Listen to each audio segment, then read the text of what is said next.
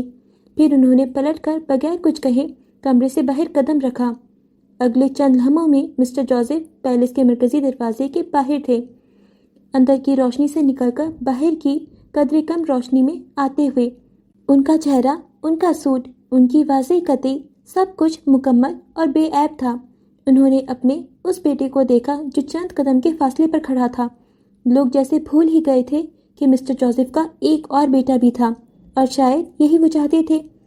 William کے قریب پہنچنے پر اس کے چہرے کا نشان واضح ہوا، یہ داغ جیسے ان دونوں کے درمیان ایک نظر نہ آنے والی دیوار تھی۔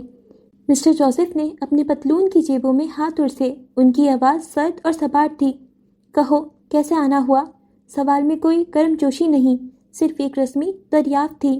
ولیم نے اپنے باپ کے چہرے پر جمی سرد مہری کو محسوس کیا، مگر اس وقت اس کے دل میں ایک ہی مقصد تھا۔ آپ کی اجازت مانگنے آیا ہوں ڈیڈ، ولیم نے کہا۔ اس کے الفاظ میں پختگی تھی، پھر اس کی آواز میں درد اور محبت کھل گئی۔ مجھے جانے دے ڈیڈ، مجھے پاکستان جانے دے، اس نے التجا کی۔ فجر کو میری ضرورت ہے۔ فجر؟ تو اس کا نام فجر تھا۔ یہ افق سے ملتا جلتا تھا۔ مسٹر جوزف کے اندر کچھ ہوا، بے چینی سی۔ آج میں نے اسے دیکھا، اس کا انٹرویو سنا۔ ولیم کی آنکھوں میں اسکرین پر دیکھے گئے منظر کی تکلیف چھلک رہی تھی۔ وہ کامیاب ہو گئی ہے، اس نے اپنی پہچان بنا لی ہے، مگر وہ اکیلی ہے۔ لوگ اس سے پوچھتے ہیں کہ تمہارا کوئی ولی نہیں ہے؟ حلق میں کچھ اٹک گیا تھا۔ لیکن میں اس کا ولی ہوں، مجھے اجازت دے ڈیڈ۔ اس نے اپنی ساری امیدیں، ساری التجا ان چند جملوں میں سمو دی۔ وہ اپنے وجود کے ٹکڑے کو واپس لانے کی اجازت مانگ رہا تھا۔ مسٹر جوزف اپنے لب بھیجے سرد نگاہوں سے اسے دیکھتے رہے۔ ولیم کی التجا، اس کی آنکھوں میں چمکتی امید، فجر کا ذکر، یہ سب مسٹر جوزف کے اندر کسی چیز کو چھو رہا تھا، مگر ان کے چہرے پر پتھر سی سرد مہری قائم رہی۔ ان کے ہونٹ کچھ کہنے کے لیے پھڑپڑائے، شاید بہت کچھ کہنا چاہتے تھے، غصہ، مایوسی یا شاید کوئی شرط، مگر کوئی لفظ باہر نہیں آیا۔ خاموشی، ایک گہری تکلیف دہ خاموشی ان کے درمیان حائل رہی۔ آخر کار مسٹر جوزف نے ایک گہری سانس لی، جیسے کوئی فیصلہ کر لیا ہو۔ انہوں نے ولیم سے نظریں ہٹائیں، پلٹے اور بغیر کوئی جواب دیے پیلس کی طرف واپس چل پڑے۔ بڑے دروازے کھلے، وہ اندر داخل ہوئے اور دروازے ان کے پیچھے بند ہو گئے۔ ولیم وہیں کھڑا رہ گیا۔ جوزف پیلس کے باہر رات کی سرد ہوا میں مہمانوں کی آمد و رفت کے بیچ، اس کے ہاتھ خالی تھے، اس کا دل خالی تھا، اس کی آنکھوں میں چمکتی امید دھندلا رہی تھی۔ وہ صرف ایک بیٹا تھا جو اپنے باپ سے اپنے حق، اپنی محبت کے لیے اجازت مانگنے آیا تھا، اور جواب میں اسے صرف دروازوں کا بند ہونا ملا تھا۔ اندر جشن کا شور شاید اب اسے زیادہ دور اور زیادہ خالی لگ رہا تھا۔ وہ جو محل کا وارث تھا، محل کے باہر ایک اجنبی کی طرح کھڑا، ایک خالی دل لیے اپنی قسمت کو دیکھ رہا تھا، اور محل کی اوپری کھڑکی میں وہ کھڑا تھا، جارج، جس نے یہ سارا منظر دیکھا تھا، اور اس کے عقب میں نمودار ہوتی جینی، جس نے ولیم کو دیکھا جو اب پلٹ رہا تھا۔ کیا لگتا ہے وہ مسٹر جوزف کا دل جیت پائے گا؟ جینی نے اسے کھڑکی سے باہر نظر جما کر پوچھا۔ وہ ولیم ہے، وہ ہمیشہ کی طرح جیت جائے گا۔ اس کے انداز میں پھیکا پن تھا، ایک دبی دبی سی حسرت۔ سوٹڈ بوٹڈ سا جارج اچھا لگ رہا تھا، پر خاموش تھا۔ اس کے ہاتھ میں ڈرنک تھی، جینی کے بھی، وہ اب اس کے برابر کھڑی تھی۔ تم نے اسے اتنا ٹارچر کیسے کر لیا؟ کیسے؟ وہ حیرانی سے پوچھ رہی تھی۔ یہ سنتے ہی جارج کے چہرے کا رنگ فک ہوا، پر اگلے ہی لمحے اس کی مضبوط آواز سنائی دی، کیونکہ اسے تکلیف صرف میں پہنچا سکتا ہوں۔ ڈیڈ کے علاوہ اسے کوئی ہاتھ لگاتا تو میں اس کے ہاتھ کاٹ دیتا۔ اس کے لہجے میں ایسا کچھ تھا کہ جینی نے چونک کر رخ موڑا۔ یہ تصویر کا وہ رخ تھا جو ابھی تک چھپا ہوا تھا۔ وہ اب بے یقینی سے اسے دیکھ رہی تھی، جو ایک ہاتھ میں گلاس تھامے اور دوسرے ہاتھ کو پینٹ کی جیب میں اور سے کھڑکی سے باہر دیکھ رہا تھا، جہاں کوہرا اترتا محسوس ہو رہا تھا۔ سردیاں پھر سے پڑ رہی تھیں۔ ہم بھائی ہیں، ہم ایک دوسرے کی ناک بھی پھوڑ سکتے ہیں اور گلا بھی کاٹ سکتے ہیں، لیکن ہم دونوں کو ہمارے علاوہ کوئی اور نہیں چھو سکتا، اس نے بے تاثر آواز میں کہا۔ جینی خاموشی سے سنے گئی۔ آہ جارج، کیا تھا وہ؟ مجھے لگا تھا تم ایک بے ضرر سے معصوم انسان ہو۔ جینی نے گہری سانس لی۔ جوزف پیلس کے مکین اس کی توقع سے زیادہ پراسرار تھے۔ میں ایک مانسٹر ہوں، وہ اپنی چمکتی آنکھیں لیے بولا۔ اندر کہیں تکلیف تھی۔ میں بھی، جینی کی آواز ابھری تو اس بار چونکنے کی باری جارج کی تھی۔ اس نے پلٹ کر جینی کو دیکھا۔ میں نے یہاں تک پہنچنے کے لیے کیا کچھ نہیں کیا، ایک بدلہ کہاں سے کہاں لے آیا، جس کے لیے اس پیلس کے اندر آنا چاہتی تھی وہ اب باہر ہے، اور کمال بات یہ ہے کہ میں اس تک کبھی پہنچ نہیں پاؤں گی۔ اس نے گردن پر آئے بالوں کو پیچھے گراتے کہا تو جارج بس اسے دیکھے گیا۔ یعنی ہم ایک جیسے ہیں؟ بے ساختہ اس کے لبوں سے پھسلا۔ ہاں شاید، جینی پھیکا سا مسکرائی تو وہ بھی مسکرا دیا۔ باہر اترتی رات مزید گہری ہوتی جا رہی تھی۔ یہ منظر جینی رابرٹ کے اپارٹمنٹ کا تھا، جہاں وہ ایک صوفے پر سکون سے بیٹھی فون پر کچھ ہدایت دے رہی تھی۔ اس کے سامنے بیٹھی اینا پریشان دکھائی دے رہی تھی۔ تم کیا کر رہی ہو جینی؟ اینا نے اس کے فون بند کرتے ہی بے چینی سے پوچھا۔ ان دو بھائیوں کو الگ کیا تھا، اب قریب لانے کی کوشش کر رہی ہوں۔ تمہیں لگتا ہے ولیم اسے بچائے گا؟ ہاں، وہ جوزف بردرز ہیں، ایک دوسرے سے کتوں کی طرح لڑ سکتے ہیں، پر ایک دوسرے کے لیے جان بھی دے سکتے ہیں۔ اس کے لہجے میں کچھ ایسا تھا کہ اینا خاموش ہو گئی۔ ہوائیں تیزی سے موری فیلڈ کی جانب جاتی سڑک پر مڑیں۔ رات اپنی پوری تاریکی کے ساتھ چھا چکی تھی۔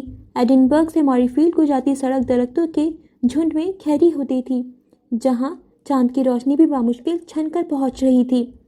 ہوا میں کھنکی تھی اور ایک پراسرار خاموشی طاری تھی، جیسے کبھی کبھار دور سے آتی کسی گاڑی کی آواز ہو یا اسے سرسراتے پتوں کی آواز توڑ دیتی تھی۔ سڑک سنسان تھی، اکا دکا گاڑی ہی یہاں سے گزرتی تھی۔